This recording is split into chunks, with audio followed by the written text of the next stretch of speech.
وہ کبھی کبھی بیچ میں آ جاتا ہے، کہاں؟ جہاں وہ ٹکرائے نہیں قال اللہ تعالی، اللہ کا فرمان اگر اس کے ساتھ ٹکرائے نہیں تو وہاں یہ چیز آ جاتی ہے، ورنہ جہاں ٹکراتا ہے وہاں یہ علاج جو ہے یہ ہمیشہ غالب ہوتا ہے۔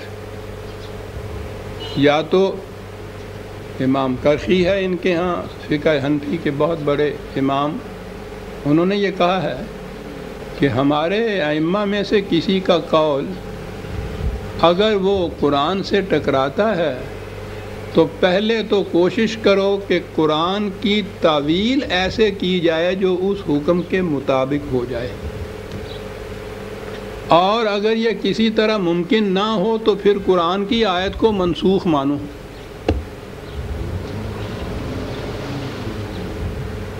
اگر ٹکرائے نہیں، اس کے ساتھ وہ چلتا ہے تو پھر اس کو لے لیجئے، اس میں تو کوئی بات نہیں، اس کے ساتھ چلتا ہے نا وہ۔ تم جانو غیر سے جو تمہیں رسم و راہ ہو، ہم کو بھی پوچھ دے رہا ہو تو کیا گناہ ہو۔ یوں ہے کبھی کبھی جو پوچھ لیا جاتا ہے اس الہ کو بھی۔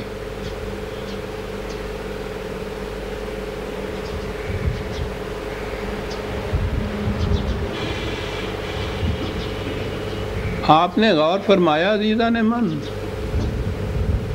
ہماری تاریخ کیا ہے،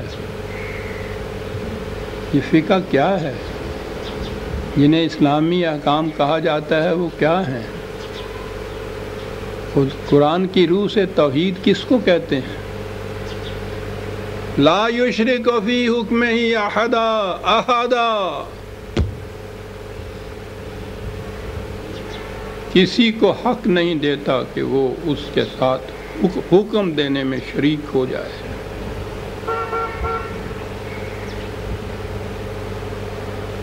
اب یہ شرکت آپ نے دیکھا کہ یہ کیا چیز ہوئی جس کو آپ شریک کہتے ہیں؟ موجودہ دور کی اصطلاح میں سمجھیے، میں نے کہا نا کہ ایک تو نامسلم ہے یہاں بستے ہوئے، وہ مانتے ہی نہیں ہیں آپ کے ہاں کے قرآن کے اصول کو، وہ کفر ہے، ان سے ہم کچھ نہیں کہہ سکتے۔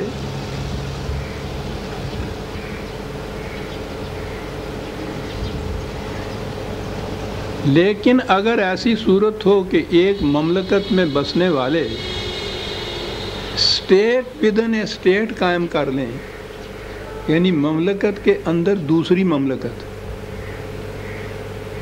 کچھ احکام اس مملکت کے، کچھ احکام اس مملکت کے،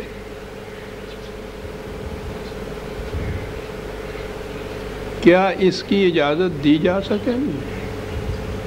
کوئی مملکت اس طرح سے قائم رہ سکتی ہے؟ اب اس آیت کا مفہوم بھی سمجھ میں آ جائے گا۔ 4/48 4/48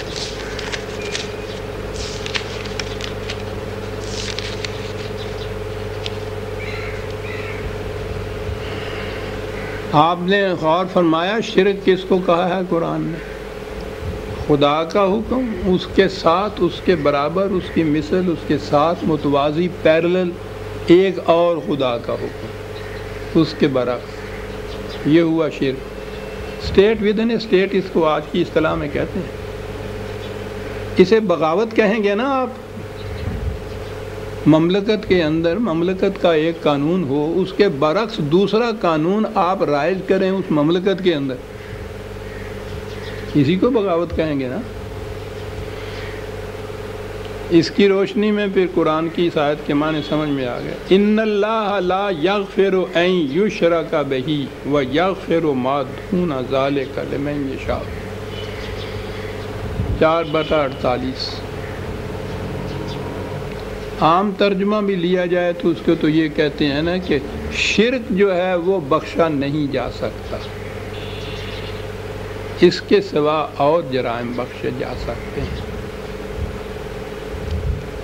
بخشا جانا کچھ اور مفہوم لیجیے، مملکت کے اندر اس چیز کو برداشت نہیں کیا جا سکتا کہ کوئی دوسری مملکت قائم کر لے،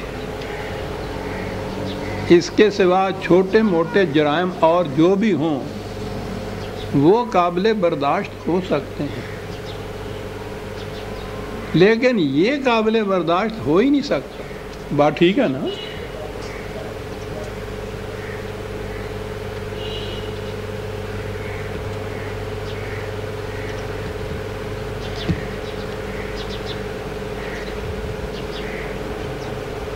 اسی لیے شرک کو دوسری جگہ قرآن نے ظلم عظیم کہا ہے، سب سے بڑا جرم، سنگین ترین جرم۔ واقعی اس سے بڑا تو کوئی جرم اور ہو ہی نہیں سکتا کہ آپ ایک مملکت کے اندر دو اتھارٹیز مانے قانون دینے والی۔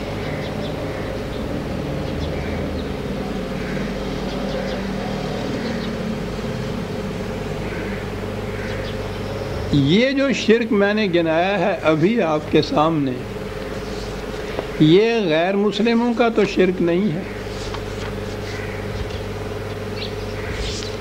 وہ کافر ہیں،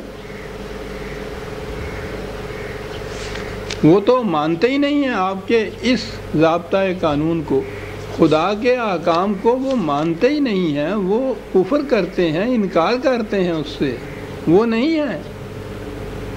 یہ مشرک کون ہیں؟ دو قانون ماننے والے، دو اتھارٹیز ماننے والے۔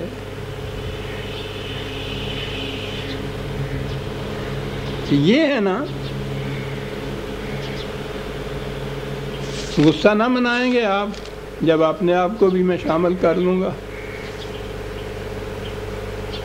ہم ہی ہیں نا۔ اور یہ میں نہیں کہہ رہا عزیزان من، 12/106 کیا کہنے اس خدا کے، کیا کتاب ہے اس کی۔ یہ سب کچھ کہنے کے بعد کہا وَمَا يُؤْمِنُ أَكْثَرُهُمْ بِاللَّهِ إِلَّا وَهُمْ مُشْرِكُونَ۔ وہ لوگ بھی تم دیکھو گے کہ مومن کے مومن کہلاتے ہوئے بھی مشرک کے مشرک ہی رہتے ہیں۔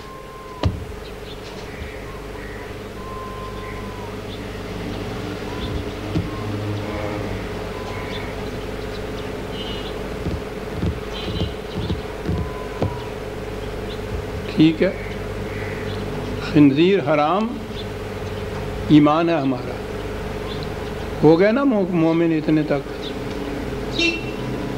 اور وہ 20 چیزیں جن کو قرآن نے، خدا نے حرام نہیں قرار دیا، ان کو ساتھ حرام ماننے والے، تو شرک ہو گیا نا ساتھ۔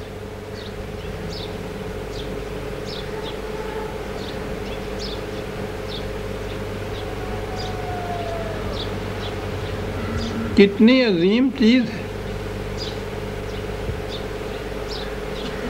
مومن کہلاتے ہوئے بھی مشرک کے مشرک ہی رہتے ہیں۔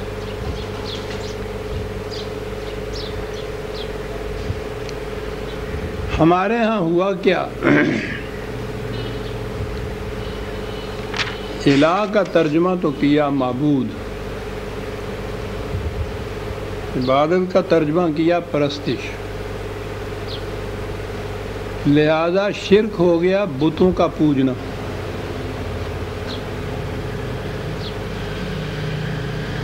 پھر تو ہم میں سے کوئی بھی مشرک نہیں رہتا نا۔